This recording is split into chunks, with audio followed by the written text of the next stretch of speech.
और जानती हो जो कुआं भी है, देखो। जो गेट पे हाँ, दरबान कुआं होते भी थे है। ना, पता एक है कुआं भी है वहाँ। वो दरबान ही लेते थे टेस्ट बच्चों का। अच्छा, वो एंट्री के दरबान लिए। अगर टेस्ट ले लिया, हाँ। पास हो गया, तो वो उस यूनिवर्सिटी के अंदर आ सकता था। सोचो दरबान कितना काबिल रहा होगा। देखो कैसा नालंदा विश्वविद्यालय का कक्ष।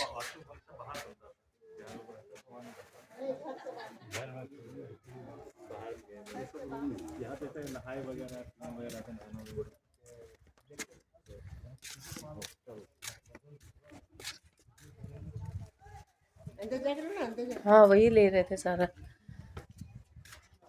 ये नालंदा विश्वविद्यालय का कक्ष है। कितनी मजबूत इसकी दीवारें हैं। इस दीवारों की चौड़ाई देखिए। ये इनका सेंट्रल हॉल है। देखो हाँ, वो कुआं है। हाँ, कुआं भी है वहाँ पे। कुएं में पैसे डालते थे। अच्छा,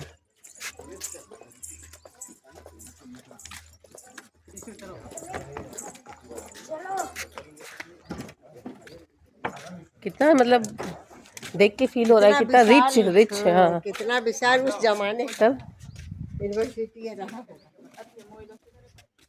आजकल के यूनिवर्सिटीज़ को तो यहाँ से सीखना चाहिए कैसे बनना चाहिए।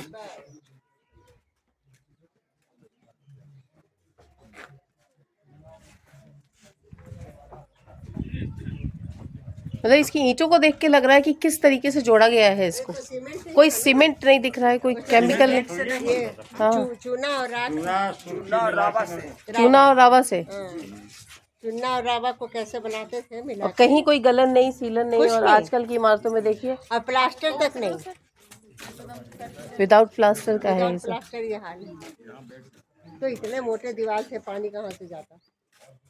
देखो ना 10 ईंट जोड़ के एक दीवार बने। देखो इतने मोटे मोटे दीवार। चलिए, प्रोफेसर सुबोध कुमार जी, आपको कैसा फील हो रहा है नालंदा में? ऐसा लग रहा है मैं प्राचीन भारत के गौरवपूर्ण गाथा को एक बार दोबारा देख रहा हूँ। जीवंत गाथा। जीवंत देख रहा हूँ। ये हमारे बिहार की शान है। और हमें बहुत ही गौरवान्वित महसूस हो रहा है कि हम यहाँ पे हमारा जन्म हुआ है। दोबारा उस इतिहास को। अब मैं मैडम मीना जी से भी इंटरव्यू ले लेती हूँ थोड़ा सा। मैडम मीना, आपको कैसा फील हो रहा है यहाँ पे आके? ये हमारे पुरानी सभ्यता में जो शिक्षा पद्धति थी उसको इस तरह से दिखाया गया है। अभी हम लोग बहुत हजारों साल बाद देख रहे हैं, लेकिन ये महसूस हो रहा है कि आज की शिक्षा और पहले की शिक्षा उसमें कितना ज़्यादा समानता है। आज हम एडवांस हो गए हैं, लेकिन पहले भी इससे कम एडवांस नहीं थे। बहुत कुछ आगे थे, कुछ तकनीकी रूप में हम लोग बहुत ही सक्षम थे। यहाँ के दरबान जो होते थे ना, वो बच्चों के इंटरव्यू लिया करते थे। अच्छा, गेट कीपर्स जो होते थे। और अगर वो इंटरव्यू में पास होते थे तो उन्हें यूनिवर्सिटी के अंदर आने की दाखिला दिया जाता था, इजाज़त दी जाती थी। तो आप इससे समझ सकते हैं कि दरबान कितने एबल रहे होंगे। आप यहाँ पे गाइड है क्या?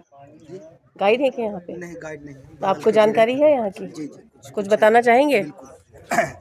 नाम अशोक कुमार हुआ। कहा जाता है कि आज हम लोग नालंदा की धरती, ऐसे मैं भी नालंदा का निवासी हूँ। अगर वास्तव में हमारा नालंदा खंड रहता तो वास्तव में हम लोग तो और वेदा का और प्रचार प्रसार ही करता, क्योंकि यहाँ का राहुल वेद है ना, एक प्रोफेसर भी रह चुके हैं।